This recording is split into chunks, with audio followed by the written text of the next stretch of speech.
Hello, friends.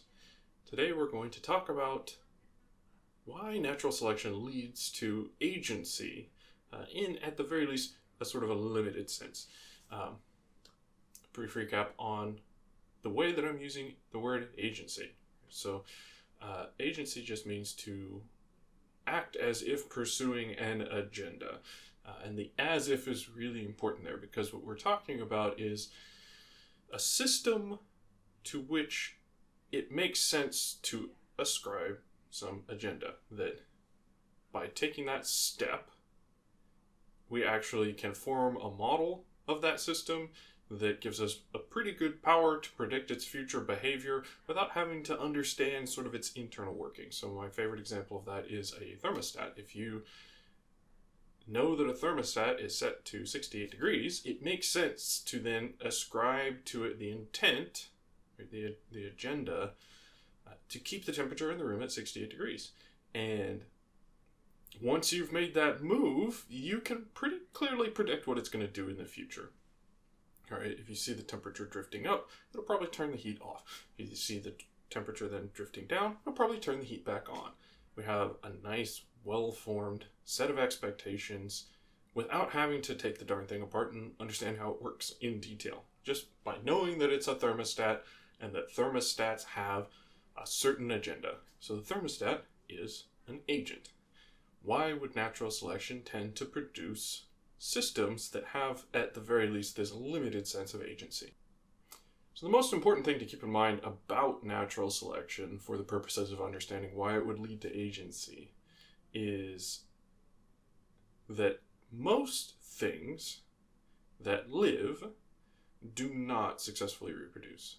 So if you take the stock of all the creatures that exist in the world, they will, by and large, live and die without leaving any contribution to subsequent generations. It's on the order, I think, in the natural world of like 99% of all things, all organisms that begin life will end it without any descendants to contribute to the next generation. So natural selection generally is going on under a condition of extreme scarcity in terms of the resources that are required to actually reproduce. And it's that extreme scarcity that drives tight, agenda-driven sets of behaviors, because the lackadaisical amongst the population simply will not be able to become that 1 in 100 that is able to gather up the resources needed to make a contribution to subsequent generations. So each generation will skew more and more and more towards those patterns of life that tend towards organized behaviors to gather those resources. So, let's dive into this with perhaps the world's most contrived illustrative example. I want to imagine a population of songbirds that have this sort of somewhat common pattern in the natural world of males building nests and then courting females by saying, "Hey, look at this beautiful nest that I've built. Wouldn't you love to raise chicks here?" Such a bird would have 3 components to its process of reproducing. First, it has to acquire food for itself so it can have the energy to carry out the other facets of its life. Second, it has to build a nest. And third, it has to successfully court a mate. So if you imagine a population of these birds starting off completely random in their behaviors, so they're equally likely at any time interval to try to get food, try to build a nest, or try to court a mate, there are going to be some sequences that generally don't lead to successful reproductions and some sequences that do. So I'll be putting a little tree diagram up here, hopefully in place of my windmilling fingers. And so if we look at the diagram, we'll see that only 1 out of 6 potential paths that one could take will actually stand a pretty good chance of reproducing. It really is necessary to have food so that you have energy, then build a nest so that you have a place to show a potential mate and then attempt to acquire a mate.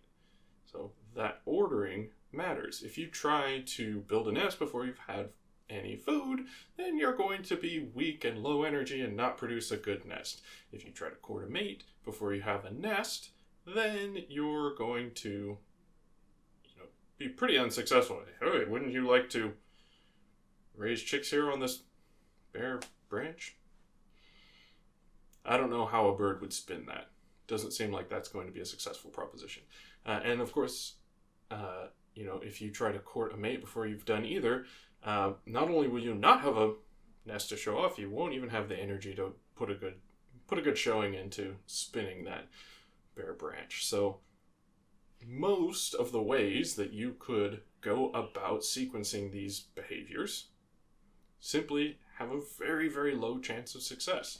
So even if you start with it being equally likely that any of these sequences arises, as long as there is some genetically determined predisposition amongst a little tiny subset of the population to do, say, acquiring food first, then generation after generation, that subset is going to make a disproportionate contribution to the next generation, and the next generation, and the next generation, until they completely take over the population. And then you have a population of birds who always get food before doing anything else, and the same process plays out. Now you have a culled tree of possibilities. Everybody's already got food. What do? Do we build a nest first, or do we seek a mate first?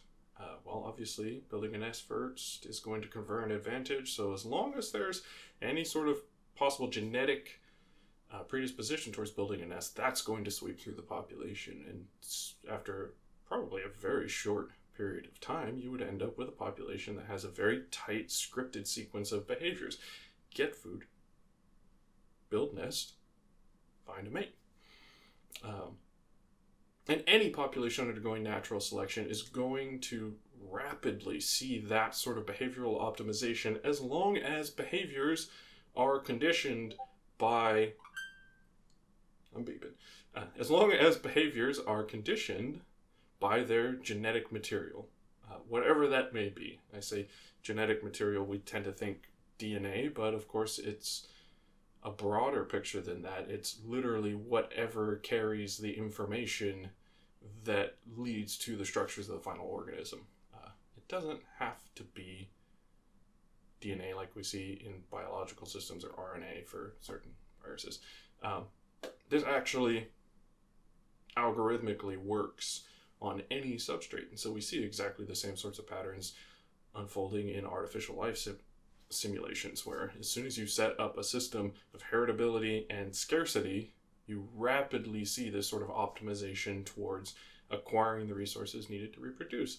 And once that's gone on for long enough, as long as we understand the environment, we as outside observers will find it fruitful to ascribe an agenda to the entities that are undergoing natural selection.